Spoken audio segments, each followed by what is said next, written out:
can I raise something that might be a bit politically incorrect as an extension of that? Yeah. So obviously you've been watching the Olympics, which Australia's been unbelievable, unbelievable. Record, and also the way that we've won a 14-year-old winning. I mean, skateboarding. It's unbelievable. Yeah, that's strange event, but we'll take it. Well, when Australia wins gold, something that's a great event. Everybody's an expert. Have you seen the shot put event? Do you think that's shot put is? Do you think that's less strange doing that than skateboarding? Well, bigger, stronger, faster. Hammer throw. Shot put is hammer throw. That's a classic event. It's not a hammer. Like, have you used a hammer? Haven't put a nail in with one of those things? So that's not a hammer. I presume it's some sort of historical hammer. Why are people throwing that thing? And shot put... To me, they're a classic Olympic event. That's pure strength. Yeah, all right. But shot put, you know how you throw... Have you ever thrown a shot put? Yeah, of course. In school, right? And like, everything's about the technique. Yeah. And I feel like it should strength comes into it a little bit. Yeah, no, but the thing is...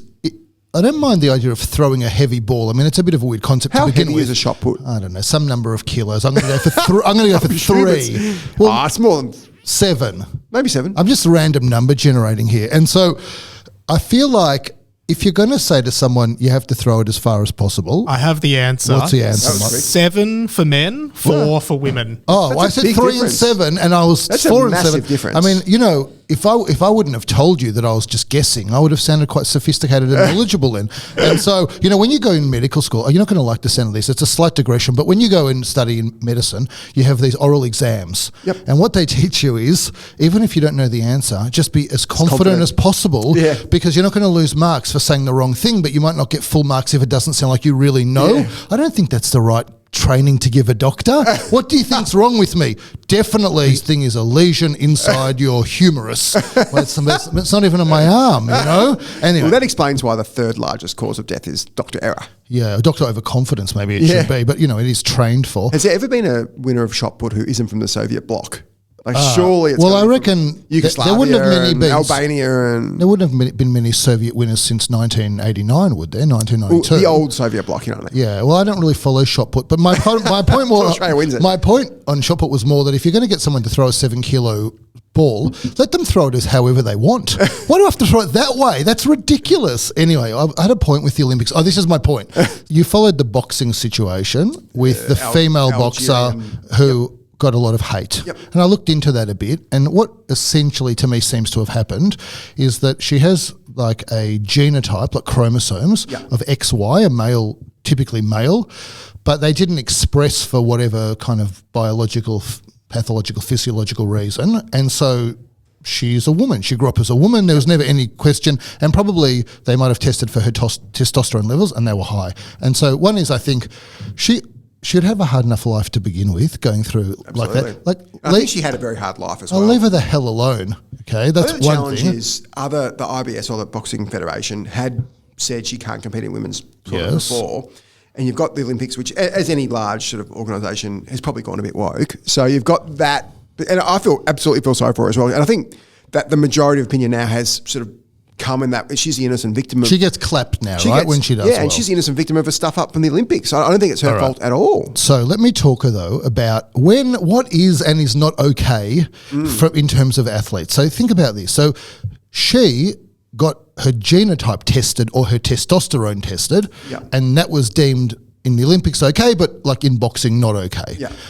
Now, drugs, definitely not okay in everything except this stupid thing that they're trying to launch now, which is the drugs Olympics. In China who's had some dodgy well, let's not go down that path, but let's say drugs are prohibited and we're not allowed to take those in the Olympics.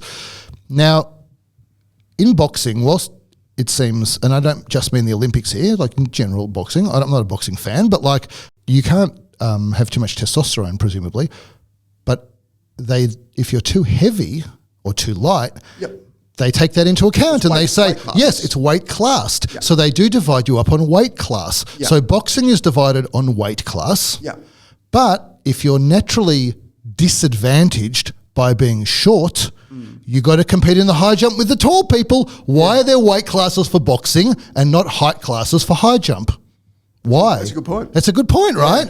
And so I think they're just being selective on which natural advantages are just you're lucky or disadvantage is too bad, and which ones they say, well, it's not really fair if a 100 kilo person pummels a 55 kilo person, but a 2 meter 15 person, it's just performance of a 2 meter, basketball, they should have short basketball, right? And they should have a thing. If you're shorter than 170, that's a gold medal for you if you're taller. And so why is it that a 2 meters 10 high jumper is considered to have outperformed a 1 meter 70 high jumper? That is not like. I think your point. Forget the high jump point. I think the correct point is why is.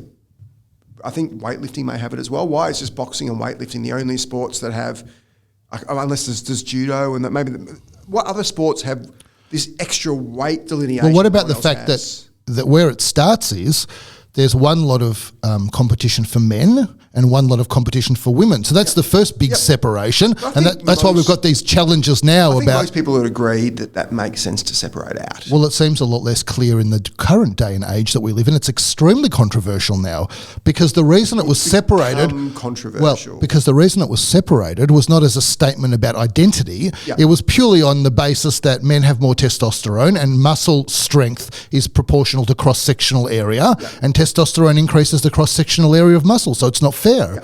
But now it's going to become much more about identity and much less about the physiology. And I think that's the challenge that's happened now is that it's not about whether it's right or wrong for trans people to participate in which thing. It is that the original separation, which was on the basis of physiology, has now transitioned, it's not a great word, to the idea of a decision based on identity. And I think that's the problem we've run into. Absolutely.